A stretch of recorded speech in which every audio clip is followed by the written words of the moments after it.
Yeah. Ace, pick up the pace, everyone ace, find no haze. Indeed, I am bleeding my effort in vain. The needle in my veins, I'll fall asleep. Hey guys, CS67 here, and welcome to my second video in my Nades for Silver series. Today I'm going to show you how to use the console and console commands in CSGO and why they're useful and how they can help you a lot. Let me show you in game how console commands can be very helpful. So one really easy thing to bind is to bind your buy keys. So like I have different things bound to different keys, so I can just buy them quickly and pull them out, stuff like that. Also to switch them, you never really want to switch using scroll wheel, because like let's say you want to pull out your smoke. To get from my AK to my smoke, the fastest way to do that is 1, 2, 3, 4 scrolls, which is like extremely not precise, and like if I just try to switch him, oh well, I can't always do it precisely really quick. Otherwise, if I bind my smoke to the Z key, I can just press C and then pull out my smoke. This is good for doing things fast, because in CSGO you want to do a lot of things fast. Because if you ever get caught pulling out a nade in the middle of a gunfight, like if you ever get caught, let's say there's somebody around the corner and I want to flash them, I should just pull it out by pressing whatever key I bound. If I like don't have something bound to it and I have to slowly scroll, they have like a whole few seconds to push me, and I still have to throw it and then wait for it to pop. Well, obviously, and not look at it if you watched my first video before I can fight them. Otherwise, I can just press the keybind. So like at full speed, using keybinds, this would be more like this. Otherwise, it would take a long time to scroll down. So yeah, using your keybinds to switch to things quickly is really helpful. Like, it also helps you switch really quickly. Like if you're opping, a lot of times when you're opping, if you're holding an angle and you take the shot, you want to immediately switch to your secondary or your knife. So then once you take the shot, because if you take the shot and you don't switch, then your movement's really slow with the op. So you want to switch. And it's a lot easier to do binds to fall back off an angle than scroll wheel or stuff like that. Also, I have a bind to open and close a net graph, which shows the FPS and the ping and some other stuff, but those are the two main things that are important. I also have a bind to change the in-game volume, so right now I made it quieter, and then I just press it, it goes louder. This is really good for going in between, like if you're clutching or if you're like just a normal round where everybody's spamming because you don't want to go deaf. Another thing I have is my E button. It works as a use key, but also does this thing with the crosshair, which makes it like really large, so it makes it easier to line up smokes and stuff like that. I also have a jump throw / crouch jump bind. So for a lot of smokes, like to smoke CT on Mirage, you have to jump throw, which doesn't mean just like jump and release the smoke. Usually, well, I mean for the pros it does, but for matchmaking players, you're allowed to bind multiple actions to a single key, unlike the pros. So I can just press one key and automatically jump and throw the smoke at the perfect time to land deep in CT. First, if you don't have it enabled already, you need to enable your developer console, which you do by pausing the game, go to help and options, game settings, and then changing enable developer console to yes. And then you press the tilde key, which is right under your escape key, to open the console. And in order to type any bind command, first you type bind, followed by the key you want to bind. You can type bind and then just type the key and then hit enter to see if it's bound. It'll tell you whether or not it's bound. Like for I don't have it bound. Let's say I say bind K. I have K bound to buy a kit. So I can say like bind O and then you have to put whatever you want to do in quotes. Say, actually, I'll just say bind O by eagle.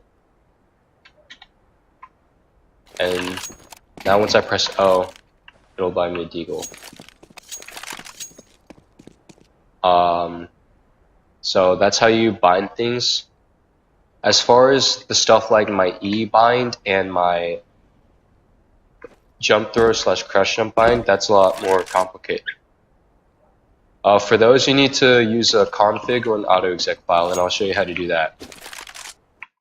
So for a autoexec file, what you want to do is you want to navigate to your config file in your global offensive folder. And how you do this on a Windows computer is you go to your C drive and then your 32-bit program files, and then down to Steam, and then Steam apps, and then common, and then find CSGO, and then go to CSGO again, and then config or CFG. And then here's where you can put all your config files. What you want to do is you want to open any text editor like Notepad or WordPad in your start menu accessories. So I'll open Notepad, and you want to go to File, Save As, and change the file type to all files and save this as whatever you want .cfg. So I'll just like say autoexec.cfg, but since I already have one saved, I won't overwrite it. Make sure you have .cfg at the end because that's really important. Now, once you've done that, whatever you have in the file, you can put all your binds there. Like all your regular binds. This is really useful because if you ever switch computers, or if you switch an account because you're smurfing or whatever, or like doing the opposite of smurfing because you're bad, it's okay, we're all bad. You can just basically run this config file and it will automatically redo all your binds for you. You don't have to do it yourself. So the way to do the Jumpthrow and like the crosshair bind is you need to use aliases. So I have 3 separate aliases here. The first one is for my Jumpthrow bind, which is also my crouch jump bind. So you basically need to make the name for the alias, which for the Jumpthrow I called it D because I was lazy. And you need to have a plus and a minus. The plus means when you're holding it down, do this action. And the minus means when the button for D is not held down, do this. I'll put these aliases in the description in the binds. But basically this means that when you're holding down the Jumpthrow button, it's going to jump and crouch and release the mouse key, or the mouse 1 button, which will basically make you jump and then release the grenade at the same time. And then once you let go, it will stop like taking the jump command. And then for the E, whenever I hold it down, my crosshair size is set to 1000, which makes it go across the screen, and the game instructor is enabled. And then when I let go, it makes it back to normal. And then this one is for when I press Q, it automatically switches to my knife and back. Just because I op a lot and I'm lazy, and it's a lot easier than pressing Q twice. Another thing that I have in my autoexec file is my crosshair settings here, and also some view model settings and radar settings and also volume settings. Lastly, in order to use these aliases, you need to bind whatever your key you want for the action. Like for my Jumpthrow, I named the action, since I named the action D, I need to, I bound it to Alt, so I just need to type bind Alt and then plus D. Like for my E key that I used to use the use command and also change the crosshair size, I have bind E to plus E, and like for the quick switch, I have Q bound to plus quick switch.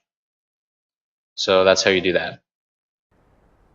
Once you've saved your autoexec file, what you want to do is you want to go back in game, and you don't have to do this like in a game. You can do this at the main menu.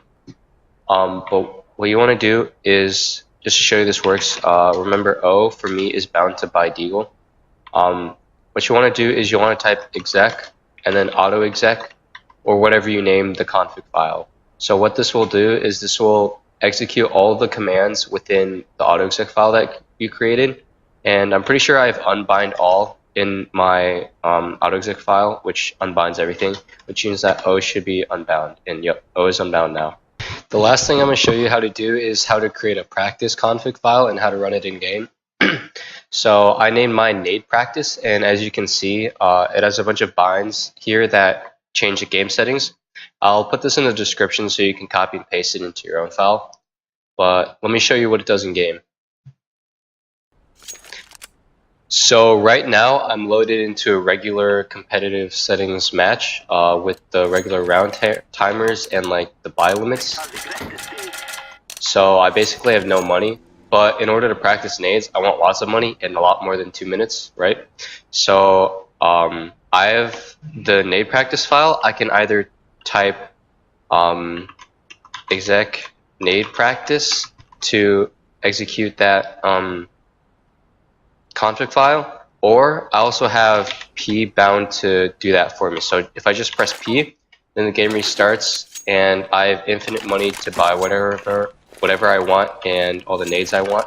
Also changes stuff like it shows the grenade trajectories and also like bullet impacts to practice wallbangs, which is really nice. So yeah, I hope you found this video helpful, and thanks for watching.